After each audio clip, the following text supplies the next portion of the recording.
Bismillahirrahmanirrahim. Assalamualaikum warahmatullahi wabarakatuh. Innal hamdalillah nahmaduhu wa nasta'inuhu wa nastaghfiruh wa na'udzu billahi min shururi anfusina wa min sayyiati a'malina. Man yahdihillahu fala mudilla lahu wa man yudlil fala hadiya lahu. Asyhadu an la ilaha illallah wahdahu la syarika lahu wa asyhadu anna Muhammadan 'abduhu wa rasuluhu, amma ba'd. فإن أصدق الحديث كتاب الله وخير الهدي هدي محمد صلى الله عليه وسلم وشر الأمور محدثاتها وكل محدثة بدعة وكل بدعة ضلالة وكل ضلالة في النار. إخواني في الدين, أعزكم الله جميعا. Saudara dan saudariku yang dimuliakan oleh Allah Tabaraka wa Ta'ala, alhamdulillah, puji syukur kepada Allah dan salawat serta salam kepada junjungan kita Nabi besar Muhammad sallallahu alaihi wasallam, kepada keluarganya, para sahabatnya yang mulia, dan orang-orang yang taat untuk melaksanakan segala perintah Allah dan menghidupkan sunnah-sunnah Nabi-Nya Muhammad sallallahu alaihi wasallam sampai datangnya hari pembalasan. Dan semoga Allah Subhanahu wa taala memberikan kemudahan kepada kita, ketepatan kepada kita, dan taufik Allah selalu menyertai kita dalam rangka untuk membekali diri menjadi manusia-manusia yang mendapatkan keridhaan Allah semakin ke depan, semakin menjadi manusia yang lebih dekat kepada Allah Subhanahu wa taala, taat melaksanakan perintahnya dan menjauhi segala larangannya. Dan alhamdulillah, pada kesempatan pertemuan malam hari ini kita dapat berkumpul kembali, duduk bersama untuk mempelajari tentang hukum-hukum yang telah ditetapkan oleh Allah Subhanahu wa taala dalam syariatnya. Dan kita masih dalam pembahasan kitab Thaharah, dan pada kesempatan malam ini pula kita telah masuk kepada pembahasan hukum-hukum buang hajat. Hukum-hukum membuang hajat. Ada beberapa poin adab, aturan yang diajarkan di dalam Islam tentang perkara hukum buang hajat.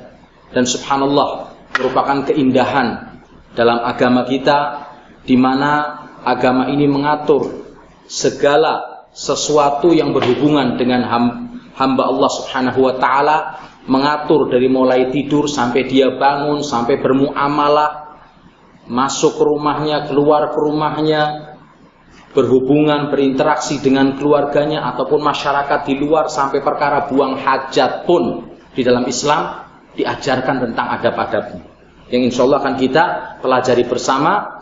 Dan sebenarnya ini sesuatu yang ringan, cuma karena kejauhan kita dan jauhnya masyarakat Islam dan lunturnya semangat untuk mempelajari Islam, tentang perkara ini pun banyak yang tidak tahu tentang permasalahan hukum yang berhubungan tentang buang hajat.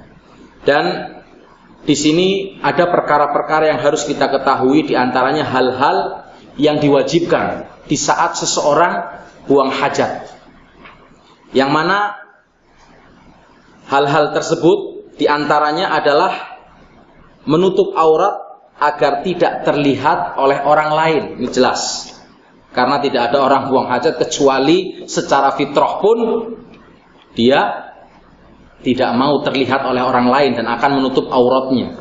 Tapi di sini permasalahannya ada makhluk lain, ya kan, yang mungkin bisa melihat aurat kita, yaitu bangsa jin. Dan di sini subhanallah, Islam mengajarkan untuk kita menutup aurat ketika buang hajat, dan untuk menghindarkan supaya aurat kita tidak terlihat oleh bangsa lain, yaitu bangsa jin, Rasulullah sallallahu alaihi wasallam bersabda dalam sebuah hadis yang diriwayatkan oleh Imam At-Tirmidzi, "Sitru ma baina a'yunil jin wa aurati bani Adam idza dakhala ahaduhumul khala an yaqula bismillah." Kata Rasulullah di sini, menutup aurat bagi seseorang hamba dari pandangan jin di saat manusia itu buang hajat dapat dilakukan dengan mengucapkan bismillah. yaitu ketika akan masuk kamar mandi.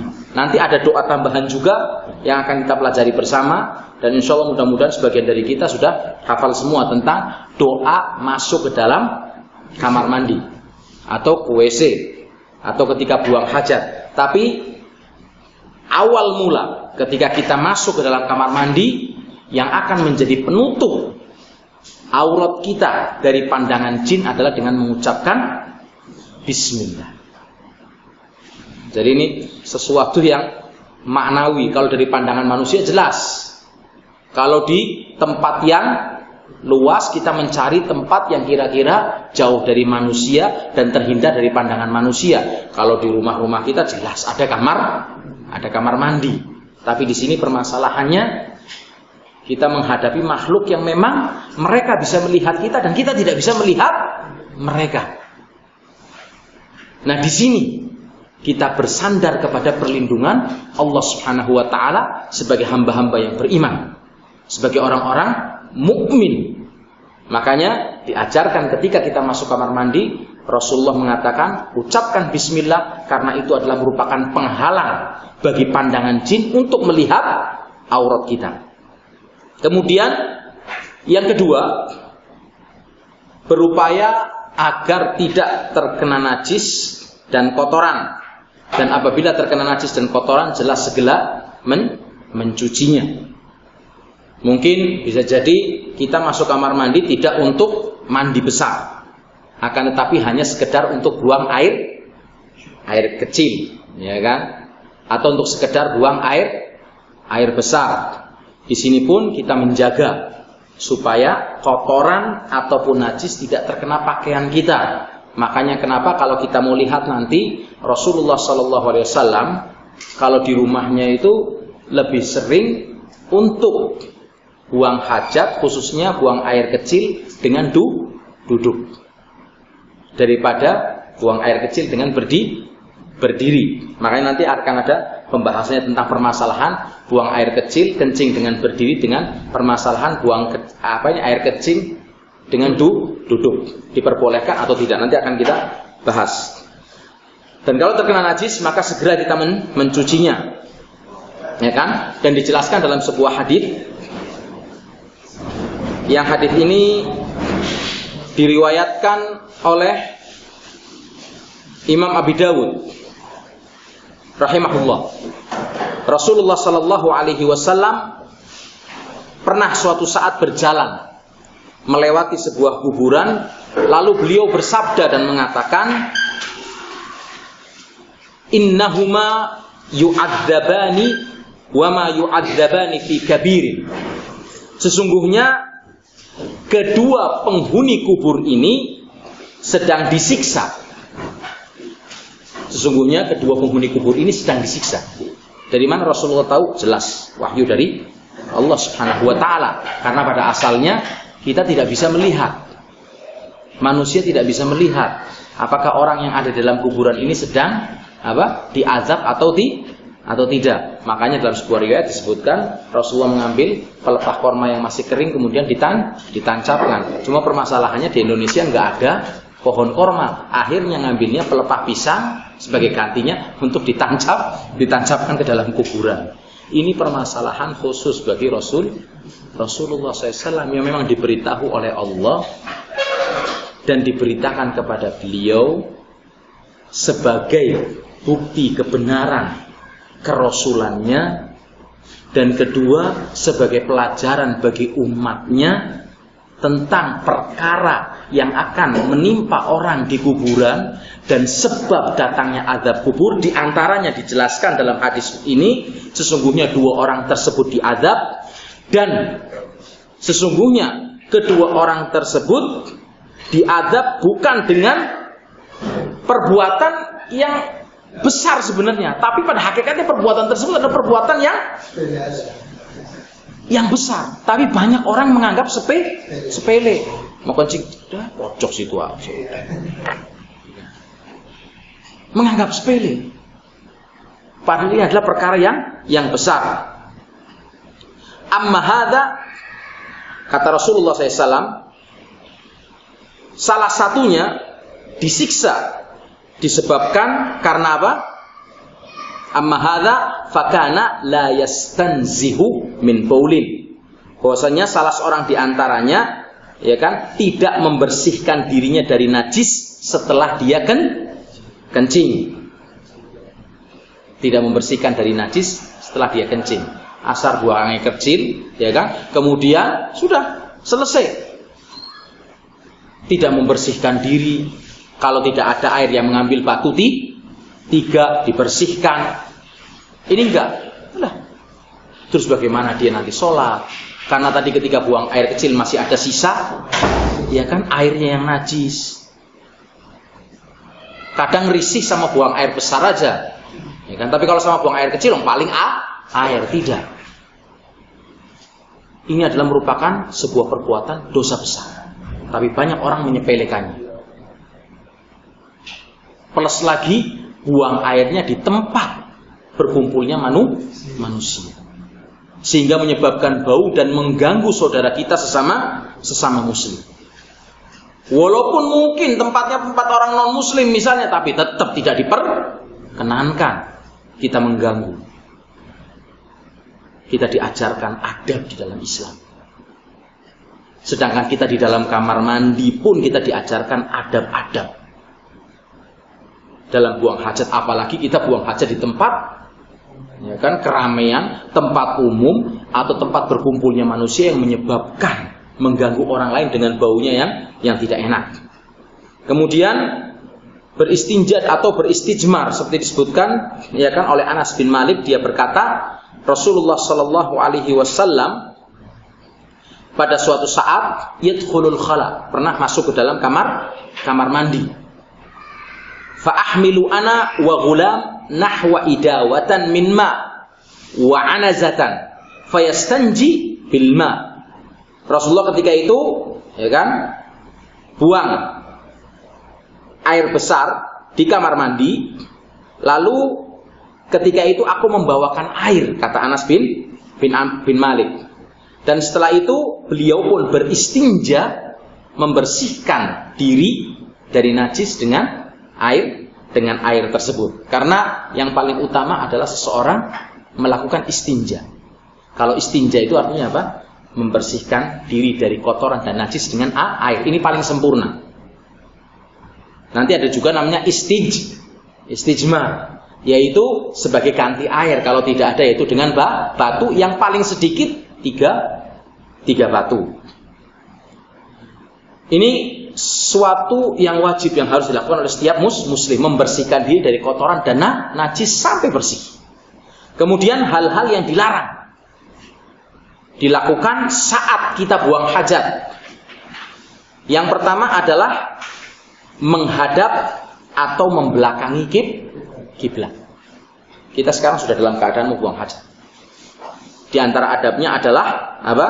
Tidak membelakangi atau menghadap kiblat. Terutama ketika kita buang hajat di alam terbuka. Seperti disabdakan oleh Rasulullah SAW dalam sebuah hadis yang muttafaqun alaih, idza ataitumul ghaita, apabila engkau ingin buang hajat besar atau air besar, fala tastaqbilul qiblah, kata Rasulullah, maka janganlah kamu menghadap kiblat, wala tastadbiruha, dan janganlah membelakangi, bibaulin wala ghaitin, saat buang air kecil maupun buang air besar, walakin syarriku au gharribu, akan tetapi menghadaplah ke arah timur atau ke arah barat. Atau yang mungkin letaknya di ya kan, yang ini ya menghindar dari arah kiblat. Makanya ini sesuatu yang sebenarnya kalau orang menganggap remeh, tapi seorang muslim itu sebenarnya ketika membangun rumah pun dia harus tahu. Di antaranya ketika dia akan bangun rumah, dia perhatikan masalah kamar mandi. Jangan sampai klosetnya diletakkan menghadap kiblat atau membelakangi kiblat, tapi buat ke arah lain. Karena ini adalah merupakan salah satu adab bagi seorang muslim, orang yang beriman ketika dia buang hajat. Kemudian yang kedua, ini kelanjutan tadi. Kalau yang tadi hadisnya membicarakan tentang seseorang yang mendapatkan azab kubur karena tidak membersihkan diri dari kotoran dan najis. ketika buang hajat, besar maupun kecil. Tapi yang kedua ini adalah apa? Buang hajat di jalanan, atau tempat berteduh, atau tempat berkumpulnya manusia, seperti halte-halte yang banyak kita cium bau tidak enak, terminal-terminal yang kita mencium bau kamar mandi, seperti kamar mandi. Padahal kamar mandi tersedia. Subhanallah, untuk melangkahkan kaki malesnya minta ampun ke kamar mandi. Ya kan? Itu mungkin karena permasalahannya bayar ya. Teman Saudi, ini gimana ini? Di Indonesia semuanya serba bayar. Saya ajak ke toko, parkir mobil. Sebentar, saya kasih duit. Mundur lagi, pindah ke tempat lain, mundur, bayar lagi. Ya kan? Kayak gitu sampai 3 kali. Ada ya Syafiq. Apa ini? Iya kan? Ghalaq furusna, kata dia. Uang kita habis, kata dia. Semua bayar, masuk kamar mandi bayar, ya kan? Nanti kita duduk untuk makan pun bayar. Memang iya, kan ada budgetnya. Ente masuk McDonald, ente masuk mau makan di luar atau di rumah makan, ada harga tambahan tersendiri. Allah, Indonesia muskilah. Tapi alamnya bagus, kata dia. Nah, di sini Rasulullah Sallallahu Alaihi Wasallam bersabda dalam sebuah hadis yang diriwayatkan oleh Muslim, memperingatkan untuk hamba yang beriman, hamba yang kenal dengan agamanya, tahu dengan keislamannya, tidak buang hajat sembarangan. Dan Rasulullah bersabda, ittaqul la'anin. Ittaqu al-la'anin, kata Rasulullah SAW. Hati-hati 2 macam manusia yang akan terkena laknat. Qalu wa ma la'anani ya Rasulullah. Ya Rasulullah, siapa itu 2 macam manusia yang akan mendapatkan laknat tadi? Apa ciri-cirinya? Apa sebabnya mereka mendapatkan laknat? Maka Rasulullah SAW bersabda dan mengatakan, alladzi yatakhalla fi tariqin nas, yaitu orang yang buang hajat di tempat jalannya manusia, tempat lewatnya manusia, au fi dhillihim, atau tempat berteduhnya manusia. Atau bahkan di dalam Islam pun, ya kan, buang hajat di tempat seperti lubang, ada pas maupun tidak boleh.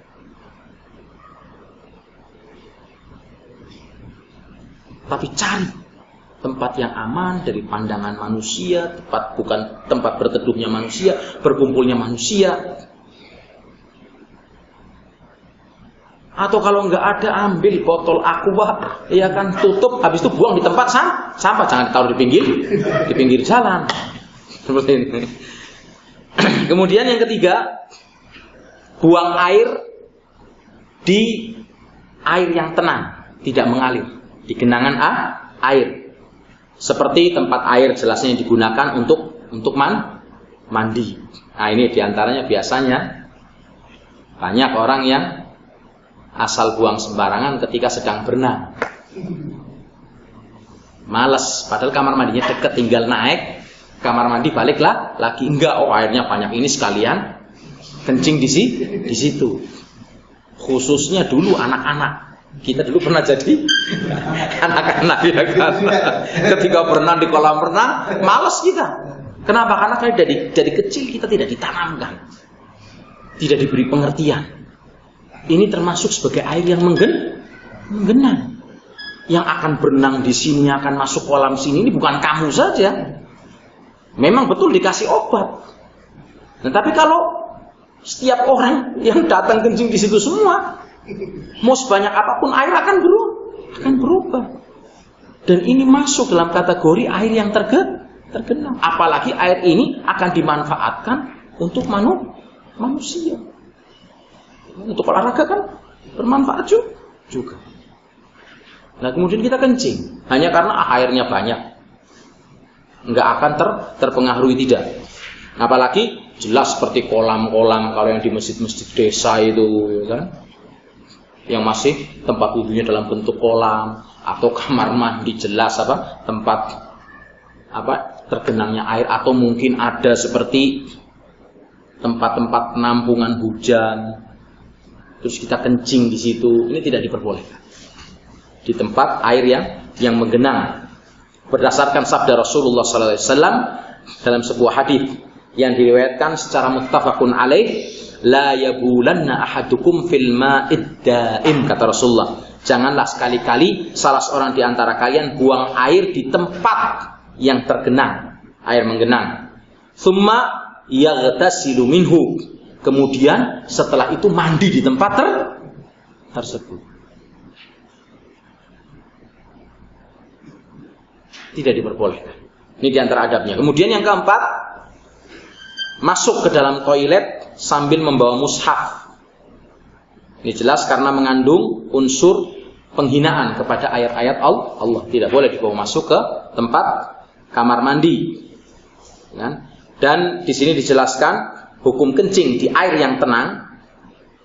Kencing di air yang tenang mengakibatkan penyakit.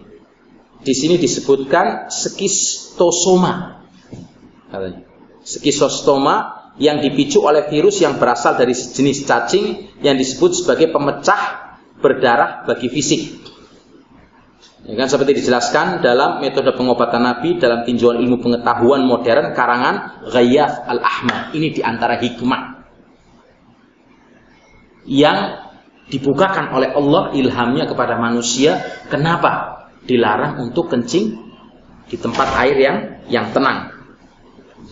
Kemudian di antara perkara atau hal-hal yang disunnahkan saat kita buang hajat, yang pertama adalah menjauh dari pandangan manusia, terutama apabila kita buang hajat di tempat yang terbuka. Kemudian disunnahkan untuk mengucapkan doa sebelum kita masuk kamar mandi. Di antaranya doa yang bunyinya Allahumma inni a'udzubika minal khubthi wal khaba'ith. Allahumma inni a'udzubika minal khubthi wal khaba'ith. Dan ini dibaca setelah mengucapkan bismillah. Jadi ketika kita mau masuk kamar mandi, yang pertama kali kita ucapkan bismillah. Allahumma inni a'udzubika minal khubthi wal khaba'ith. Ini dalam hadis riwayat muttafaqun alaih Bukhari dan Muslim, yang artinya dengan nama Allah Subhanahu wa taala, ya Allah lindungilah aku dari pandangan jin laki-laki dan jin perempuan. Biasanya yang namanya jin itu senangnya di tempat-tempat yang bau, tempat-tempat yang lembab, tempat-tempat yang kotor. Ini seperti diberitakan, ya kan? Karena kalau kita mau lihat pun makanan-makanan mereka itu diantaranya adalah tulang. Tapi dijelaskan, ya kan, bahwasannya jin muslim tidak akan memakan tulang kecuali tulang yang disembelihnya dengan nama Allah. Dia akan tahu mana tulang yang disembelih dengan nama Allah sehingga dia bisa memakannya, dan mana tulang yang tidak disembelih dengan nama Allah Subhanahu wa taala. Dan jin kafir tidak mungkin bisa makan sisa tulang manusia dari makanan, ya kan, yang disembelih dengan nama Allah. Dia akan memakan sisa tulang yang penyembelihannya tidak dengan nama Allah Subhanahu wa taala. Nah, ini diantaranya yang disunahkan kita membaca doa bismillah, Allahumma inni a'udzubika minal khubthi wal khaba'ith. Jangan salah, ya kan? Nanti doa ini dibaca ketika mau mendatangi istri. Kemudian yang ketiga, mendahulukan kaki kiri saat masuk ke toilet dan mendahulukan kaki kanan ketika keluar. Ketika masuk, sebelum masuk kita baca bismillah, Allahumma inni a'udzubika minal khubthi wal khaba'ith. Kemudian melangkahkan kaki kiri terlebih dahulu. Kita buang hajat kita dalam kamar mandi, kemudian ketika selesai kita keluar dengan kaki kanan dahulu, baru kaki kiri. Dan ketika keluar disunnahkan untuk membaca doa seperti diriwayatkan dalam hadis Abu Dawud yang bunyinya ghufranak atau ghufranaka, ampunanmu ya Allah. Ini doa yang disunnahkan ketika kita keluar dari kamar mandi. Kemudian Poin berikutnya, di antara hal-hal yang dimakruhkan saat buang hajat, perkara-perkara yang makruh. Tadi ada perkara yang wajib, ada perkara-perkara yang sunnah, dan sekarang ada perkara-perkara yang makruh untuk dilakukan seseorang ketika dia buang hajat. Yang pertama di antaranya berbicara saat buang hajat atau memanggil orang lain kecuali memang diperlukan. Tapi ketika kita buang hajat diusahakan diam. Tapi kan biasanya asiknya orang itu sambil nyanyi, ya kan? Baca internet nih Pak. Seperti itu. Diusahakan ketika buang hajat selesaikan. Dan di kamar mandi adalah tempat buang hajat, bukan tempat untuk ngerem, kata orang Jawa gitu. Untuk nelur berjam-jam di kamar mandi. Apalagi sampai terkontaminasi dengan penyakit syak. Ini harus dilawan. Hati-hati. Banyak orang yang terkena syak. Sebentar-sebentar, ya kan, aduh, terasa masih belum bersih, balik lagi. Begitu mau keluar, tersenggol dengan pintunya, aduh, balik lagi, dicuci lagi tempat yang tersenggol dengan pintu tadi. Apalagi pernah ada seorang wanita datang itu, kebetulan dia di desa. Nah kan biasanya kan di desa mandinya kayak di sumur, terus bawahnya plesteran apa? Semen biasa. Nah kemudian dia terkena syak. Kita nasihati, lawan. Kadang ada air yang tergenang kayak gitu karena ada pecahannya yang bolong atau apa, dia nggak sengaja lewat sedikit situ, langsung balik lagi, cuci lagi. Terus, subhanallah, jarak setahun. Setelah itu, ketika saya pergi dengan istri, ternyata dia sudah di jalan. Padahal anaknya berjilbab, sudah di jalan, ya kan, dan sudah nggak waras. Kenapa? Beban. Makanya kenapa syak jangan dituruti, lawan. Karena itu adalah merupakan salah satu jalan setan untuk masuk. Kadang ketika berwudu, bolak-balik, batal lagi wudu lagi, bolak-balik, batal lagi wudu lagi. Atau ketika takbiratul ihram, ya kan, Allah, balik lagi. Allah, balik lagi. Sampai kayak orang apa nih mau nyihir itu, oh, balik lagi. Dilawan. Yang namanya syak. Pastikan dan mantapkan, sah, ya kan, benar.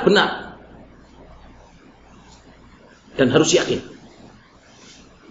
Karena kalau dituruti terus, setan akan memberikan keraguan-keraguan sehingga ibadah kita hancur. Kecuali jelas, itu.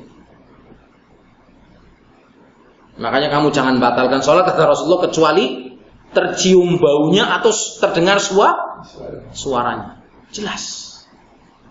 Jangan turuti, ya kan, gangguan setan khususnya dalam masalah syak ini tadi. Nah, ketika di kamar mandi diusahakan tidak berbicara, selesaikan buang hajat dan jangan lama-lama, kan, memanggil seperlunya. Dan Ibnu Umar pernah menyebutkan anna rajulan marra bin Nabi sallallahu alaihi wasallam wa huwa yabul fasallama alaihi falam yarudda alaihi. Rawahu Muslim. Hadis ini diriwayatkan oleh Muslim. Di situ Ibnu Umar pernah menceritakan dan menyebutkan seseorang pernah berpapasan dengan Rasulullah sallallahu alaihi wasallam. Dia mengucapkan salam kepada Rasulullah SAW, namun beliau tidak menjawab. Jadi orang ini lewat ketika itu marra bin Nabi wa huwa yabul. Sedangkan Rasulullah ketika itu sedang buang hajat. Fasallama alaih. Orang ini memberikan salam kepada Rasulullah SAW. Falam yarud. Rasulullah ketika itu tidak menjawab. Kenapa? Posisinya sedang buang hajat. Bahkan disebutkan dalam sebuah hadis ketika itu Rasulullah SAW sedang berwudu.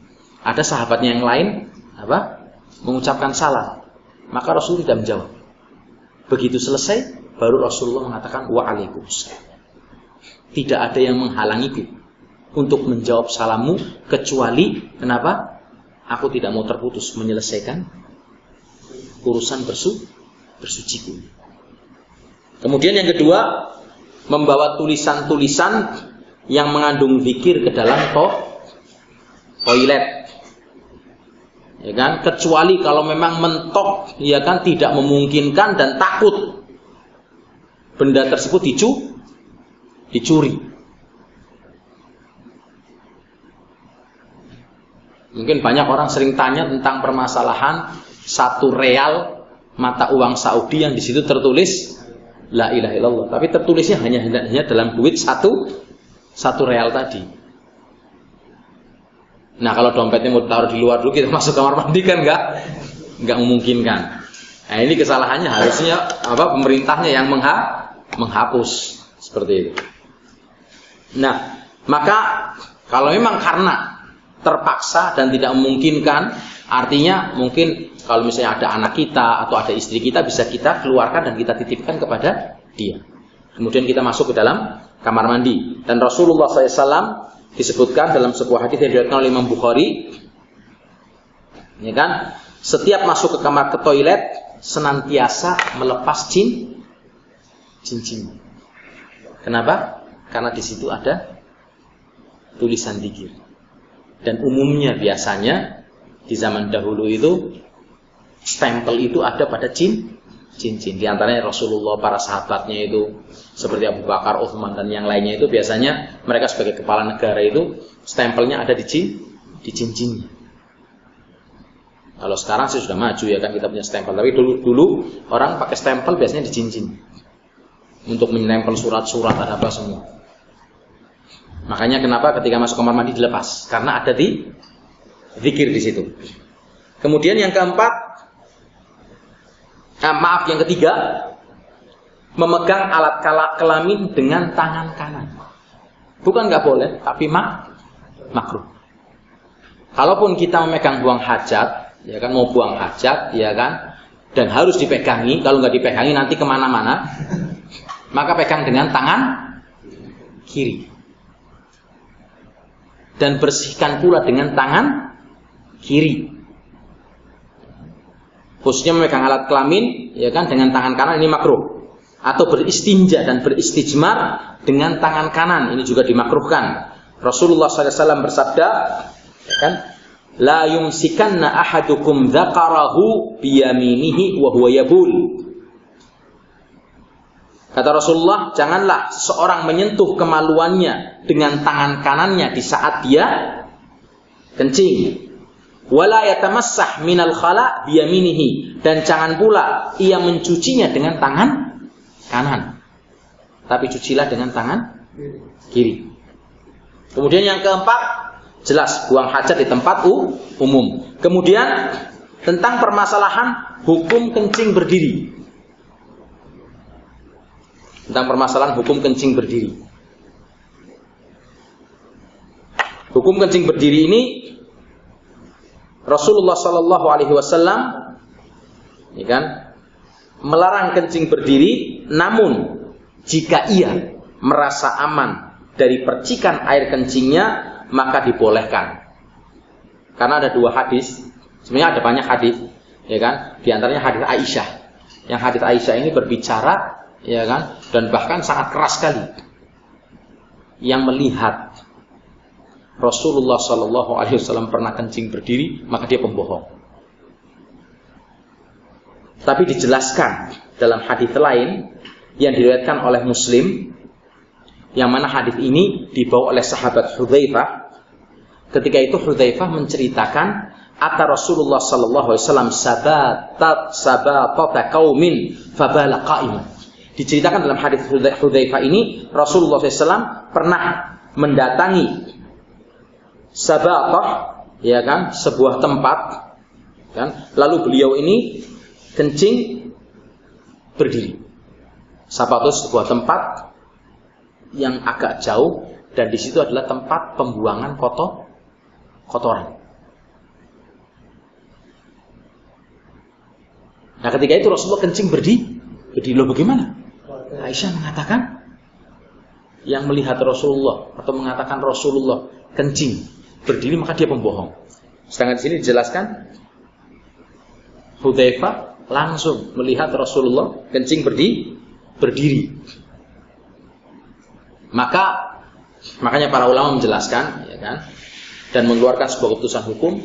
Jadi kencing berdiri itu sifatnya apa? Makruh.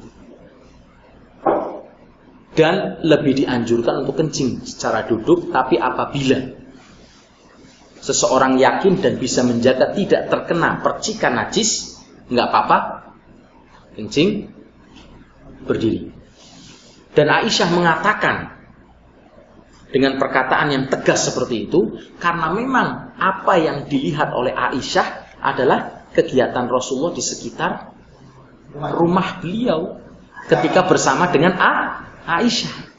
Jadi ini menunjukkan bahwasanya ketika Rasulullah di rumah, Rasulullah tidak buang hajat, khususnya kencing, kecuali dengan duduk. Tapi ketika Rasulullah keluar dari rumahnya, maka Aisyah sudah tidak melihat lagi. Yang melihat siapa? Para sahabatnya. Ini penyatuan antara dua hadis. Jadi lebih utama seseorang kencing secara duduk.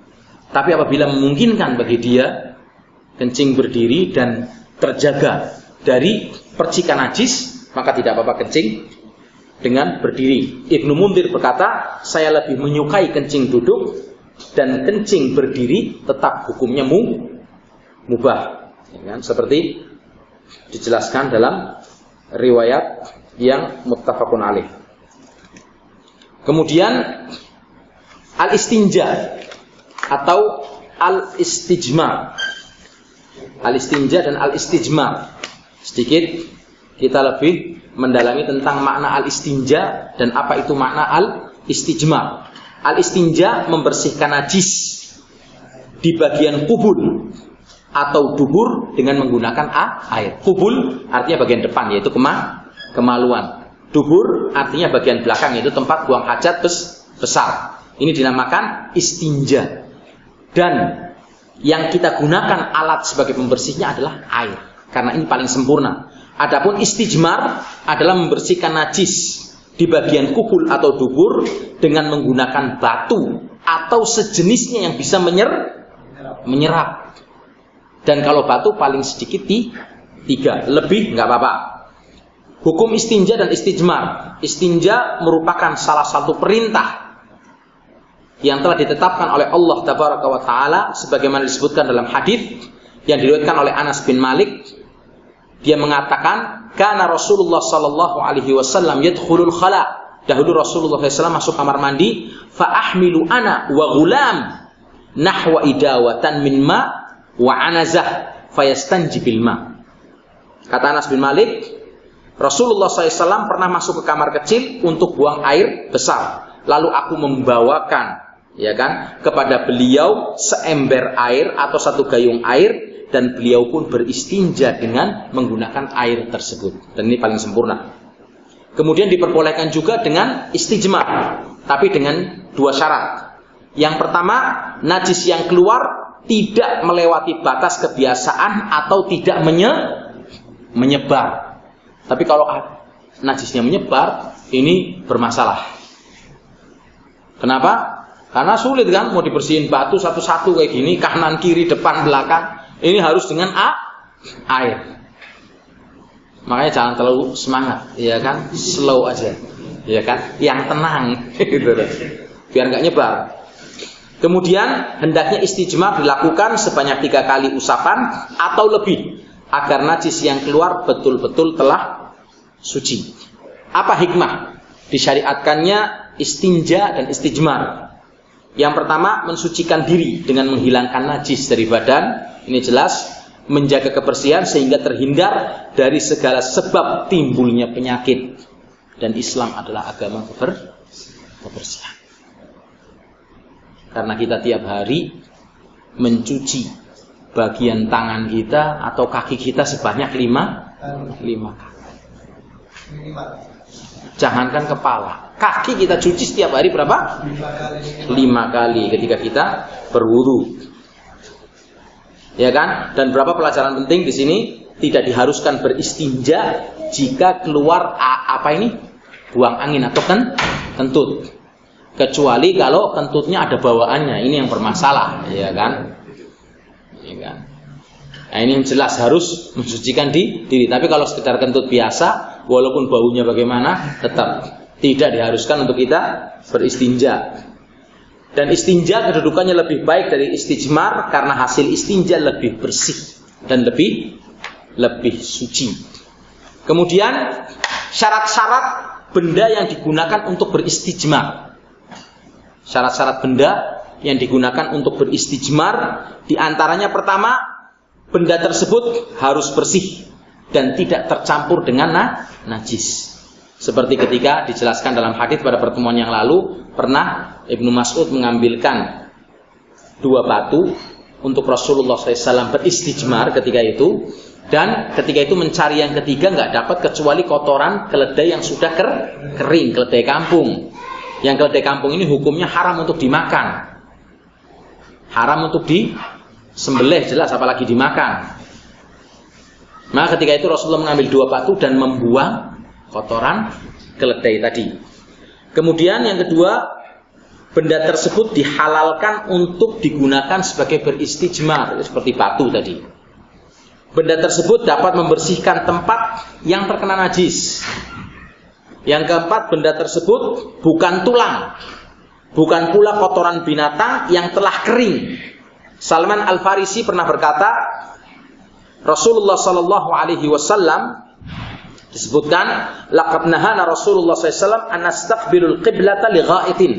Kata Salman Al-Farisi, di antara adab buang hajat, Rasulullah SAW pernah melarang kami menghadap kiblat saat kencing maupun saat buang air besar. Au an yastanjiya bil yamin, atau seseorang bersuci, beristinja dengan air tapi menggunakan tangan kanannya, ini juga tidak boleh. Au yastanji bi aqalla min 3 ahjab, atau beristinja, membersihkan diri dari najis dengan kurang dari 3 batu. Au an yastanjiya bi raji'in au bi 'adhamin, atau tidak pula menggunakan tulang atau kotoran buang air besar, ya kan? Atau kotoran binatang yang telah kering. Atau kotoran binatang yang telah kering. Ini tidak diperbolehkan walaupun bentuknya sudah seperti batu keras. Tetap tidak bisa digunakan. Harus betul-betul batu. Yang kelima, benda tersebut bukan sesuatu yang berharga. Ya, seperti kertas yang terdapat tulisan di dalamnya atau apa. Tapi gunakan, ya kan, seperti tisu atau daun, ya kan, atau kain yang kira-kira bisa menyerap najis tersebut dan membersihkannya. Kalau sekarang jelas tisu. Itu sebagai pengganti dari batu yang bisa kita gunakan untuk beristijmar. Kemudian secara khusus diperingatkan tentang beristinja dengan tangan kanan. Ini jelas, beristinja dengan tangan kanan dan menggunakan tangan kanan. Sabda Rasulullah SAW dalam sebuah hadis yang diriwayatkan oleh Muslim, tadi setelah disebutkan, la yamsikanna ahadukum dzakarahu biyamini, janganlah sekali-kali seorang di antara kalian memegang kemaluannya dengan tangan kanannya, wa huwa yabul, sedangkan dia dalam keadaan kencing. Wa la yatamassah minal khala' biyaminihi, dan janganlah sekali-kali mencucinya dengan tangan kanannya. Artinya lakukanlah dengan tangan kiri. Ini tentang pembahasan hukum-hukum seputar membuang hajat, dari adab-adab yang sifatnya wajib, sunnah, makruh, ataupun yang masih diperbolehkan ketika kita melakukan buang hajat. Kemudian menjawab tentang pertanyaan kemarin, permasalahan kenajisan anjing, khususnya, ya kan,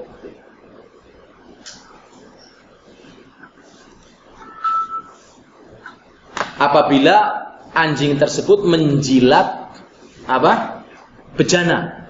Karena disebutkan di situ di dalam hadis, apabila ada seekor anjing menjilat bejana Ya kan kalian, maka cucilah dengan apa? 7 kali cucian. Yang pertamanya adalah dengan tanah. Saya sedikit meralat karena memang sebelumnya saya pernah bertanya kan, khususnya tentang permasalahan menjilat yang apabila yang dijilat itu misalnya tangan kita, karena kan kalau orang yang pelihara anjing kita melihat kan kadang sampai mukanya dijilati, bajunya, iya kan, diciumin, tidur bareng dan lain sebagainya. Nah kadang umat Islam pun ikut-ikutan dengan alasan ngetren memelihara anjing. Loh, ini kan anjing hias, tidak ada bedanya antara anjing hias, ya kan, dengan anjing sawah. Semuanya sama. Kedudukan liurnya najis. Tidak ada perbedaan antara anjing apa? Anjing yang digunakan untuk polisi, ya kan, atau yang digunakan untuk berburu. Walaupun ada pembahasan khusus di dalam Islam, ya kan, diperbolehkannya berburu dengan anjing.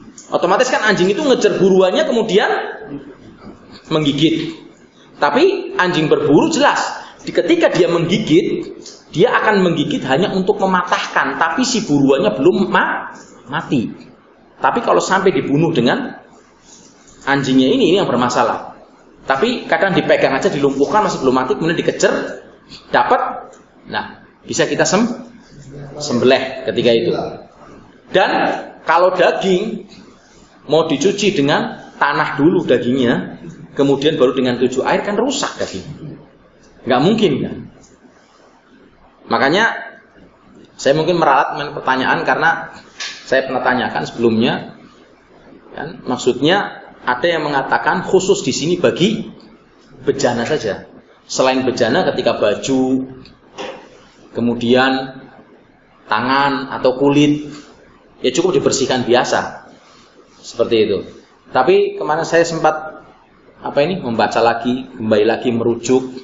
Di antaranya saya membaca perkataan Syekh Al-Allamah Ibn Utsaimin rahimahullah, ya kan?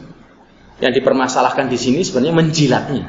Karena letaknya najisnya di menjilatnya tadi. Syekh bin Utsaimin mengatakan wa min fawaidil hadits annahu, di antara faedah-faedah hadis yang berbicara tentang anjing menjilat bejana tadi adalah law waqa'at najasatul kalb ala ghairil awani, apabila kenajisan anjing ini khususnya syu'rahu, yaitu apa? Liurnya tadi, bekas mulutnya tadi mengenai sesuatu selain bejana. Karena disebutkan dalam hadis tadi bejana. Hal tughsalu sab'a marrat, tangan kita atau apa? Apakah dicuci juga sebanyak 7 kali? Yakni matalan, law annal kalb ja'ala yalhasu thawbak. Apabila ada anjing tahu-tahu menjilati baju kita. Au yalhasu saqaq, atau menjilat betis kaki kita. Atau telapak kaki kita. Mada taqulun? Kata Syekh Utsaimin, apa yang kalian lakukan ketika itu? Apakah cukup dicuci saja atau dicuci seperti disebutkan dalam hadis 7 kali? Yang pertama dengan tanah. Maka di sini beliau mengatakan yu'salu sab'a marrat ulahunna biturab. Tetap dicuci sebanyak 7 kali. Yang pertama adalah dengan tanah. Illa ma yadurruhu turab, kecuali apabila dicuci dengan tanah akan bermadharat. Fayusta'malu ghairat turab, maka dipakai selain dari tanah. Wadihun li'annahu la farqa bainal ina' wa ghair, karena tidak ada perbedaan antara bejana dengan selain bejana. Adapun kalau tentang permasalahan buruan tadi, itu ada hukum pembahasan sendiri, pengecualian di dalam Islam. Tapi selama tidak bermadharat kepada, misalnya mungkin ada luka atau koreng, ya kan? Yang tidak mungkin apabila dicuci dengan tanah. Tapi kalau sekedar menjilat aja kan jelas kan. Kita ambil tanah, kita bersihkan, kemudian setelah itu kita cuci 7 kali dengan air, apalagi plus ditambah dengan sabun. Karena di antara hikmahnya adalah ada memang ditemukan sebuah bakteri khusus yang memang ada pada sekitar liur anjing, yang apabila tidak dibersihkan dengan tanah, itu diantaranya penawarnya, hikmahnya adalah dengan tanah itu akan mati dan akan menyebabkan kebersihan bagi diri manusia itu sendiri, karena ini akan berkembang biak apabila orang itu nggak sadar makan bekas jilatan anjing, masuk nggak dicuci dan hidup di dalam perut, yang akan menyebabkan penyakit. Ini seperti disebutkan di dalam Syarah Bulughul Maram, Kitabut Taharah, juz at-tsani, juz kedua oleh Syaikh Ibnu Utsaimin. Kemudian disebutkan juga oleh Syekh Al-Munajjid hafizahullah, amma wulughul kalb, adapun jilatan anjing, fa idza walaqal kalb bilisanihi fi ina, apabila ada anjing yang menjilat, ya kan, dengan lidahnya sebuah bejana, au lahasa thawban au syai'an, atau menjilat baju atau sesuatu yang lain, fa taharatuhu bisab'i ghasalat ulahunna biturab, maka membersihkannya sama 7 kali. Yang pertama dengan tanah, li hadits Abi Hurairah radhiyallahu anna Nabi sallallahu alaihi wasallam qala, karena dijelaskan seperti dalam hadis Abu Hurairah, tahuru ina'i hadikum idza walagha fihi al-kalb, bersihnya, sucinya bejana salah seorang di antara kalian apabila dijilat oleh anjing, an yughsilahu sab'a marrat, dicuci sebanyak 7 kali, ulahunna biturab, pertamanya dengan tanah, rawahu Muslim. Wa hadza yufidu katsiran, dan ini sangat bermanfaat sekali untuk menghilangkan kotoran bakteri yang ada pada jilatan anjing atau liur anjing. Fa amma law amsakal kalb bi fihi saydan, adapun apabila anjing itu, ya kan, menerkam atau mematikan, bukan mematikan, artinya memegang atau menggigit, ya kan, buruannya, ya kan, dengan mulut, otomatis kan dia dengan mulut, cakar dan mulutnya. Fa inna dzalika mimma ufiya anhu syar'an, ini adalah sesuatu yang diperkecualikan di dalam syariat. Wa hadza ikhtiyaru Syekhul Islam rahimahullah, dan ini seperti pilihan, ya kan, atau pendapat yang disebutkan oleh Syekhul Islam Ibnu Taimiyah rahimahullah, wala yajibu ghusl ma asaba fammil kalb an saidi, tidak diwajibkan untuk mencuci buruan yang tadi dipegang atau digigit oleh gigitan anjing. Fa inna Nabi sallallahu alaihi wasallam qala idza walagha, Rasulullah sallallahu alaihi wasallam menyebutkan dalam hadisnya apabila menjilat. Walam yaqul idza adha, dan Rasulullah tidak bersabda dan mengatakan apabila menggigit. Dan secara praktek pun dari dulu, ya kan, orang Arab sudah menggunakan anjing untuk berburu, ya kan, di zaman Rasulullah dan para sahabat Rasulullah, tapi tidak ada nas perintah untuk mencucinya, untuk tentang permasalahan berburu dengan anjing ini. Wallahu alam, ini yang bisa saya jelaskan. Subhanakallahumma wa bihamdika asyhadu an la ilaha illa anta astaghfiruka wa atubu ilaik. Wassalamualaikum warahmatullahi wabarakatuh. Iya, mungkin kesempatan pertemuannya agak pendek ini, karena kalau mau saya sambung ke belakang lagi, ya kan, pembahasan berikutnya agak lebih panjang. Akhirnya terpotong lebih baik. Kebetulan ada penjelasan yang ingin saya jelaskan juga tentang permasalahan air liur anjing ini. Dan masalah anjing ini memang ulama juga berbeda pendapat, apakah liurnya aja atau secara keseluruhan jasadnya. Bahkan Imam Malik sendiri berpendapat, ya kan, kalau kita mau lihat itu bahwasanya air liur dan jasad itu tidak najis. Subhanallah, Imam Malik berpendapat seperti itu. Emang dia nggak baca hadis ini? Ini. Makanya kita bisa lihat di sini. Manusia itu nggak ada yang sempurna. Bisa jadi hadisnya belum sampai kepada Imam Malik ketika itu. Mustahil, bukan sesuatu yang mustahil. Tapi kalau kita melihat cerita Imam Malik rahimahullah, ketika didatangi oleh salah seorang temannya yang kebetulan juga ahli hadis, Imam Malik juga ahli hadis, kemudian dikatakan oleh temannya tadi, "Wahai Malik, kamu kalau nyuci kaki wudu gimana?" "Ya saya cuci aja kayak gini." "Loh, kenapa tengah-tengahnya nggak dicuci kayak gini, di sela-sela seperti diurut juga?" Kata Imam Malik, "Saya tidak pernah mendengar contoh yang seperti itu dari Rasulullah." Terus kata sahabat ini ingin memberikan manfaat kepada Imam Malik. Kemudian dikatakan, haddatsana kan sanadnya dulu disebutkan. Kemudian qala Rasulullah SAW, langsung spontan Imam Malik wudu di depan murid-muridnya pakai digosok kayak gitu. Kenapa? Karena mendengar sabda Rasulullah SAW. Nah, kalau ada pendapat ulama Syafi'i Hambali yang mengatakan bahwasanya kenajisan anjing itu seperti khinzir, najasatul ain. Dalilnya mana? Hadis yang sama tadi itu, tahuru ina hadikum. Kemudian pendapat yang kedua Hanafi, ila annal kalb laisa binajis. Anjing itu tidak najis dengan najis al-ain. Najis al-ain itu artinya apa? Seperti apa ini? Seperti khinzir atau seperti babi, itu kan semuanya itu al-ain. Wa innama su'ruhu wa rutubatuhu najisah. Akan tapi kelembapan dan ludahnya itu yang najis.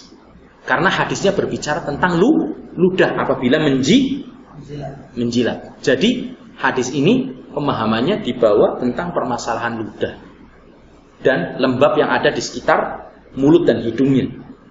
Adapun Malikiyah berpendapat tahirul ain. Ya kan, suci semua. Araquhu wa makhatuhu wa lu'abuhu, ilernya, semuanya. Karena hukum asal segala sesuatu suci. Makanya kenapa juga dia berpendapat boleh makan anjing. Wah, ini orang Batak lu dengerin. Ya. Tapi yang rajih disebutkan di sini adalah madhabnya Imam Hanafi, ya kan, bahwasanya anal karb riquhu wa bauluhu wa rauthuhu. Yang najis itu apa? Ini sekitar kelembapan di mulutnya tadi, basahnya, ludahnya, kotoran buang air besarnya, air kecilnya jelas. Ya kan? Adapun bulunya, ya kan? Ya kan? Dan apabila bulunya itu terkena kelembapan mulutnya karena kadang dia menjilat, ya kan? Rutubat sya'rihi athawb. Adapun apabila baju kita terkena bulunya, begitu, atau badannya, lam yanjus bidzalik, tidak najis, li'anna al-hadits innama warada fi wulughihi, karena hadis itu berbicara tentang masalah menjilat. Ya, ini pun ada perbedaan pendapat di antara ulama seperti itu. Wallahu a'lam.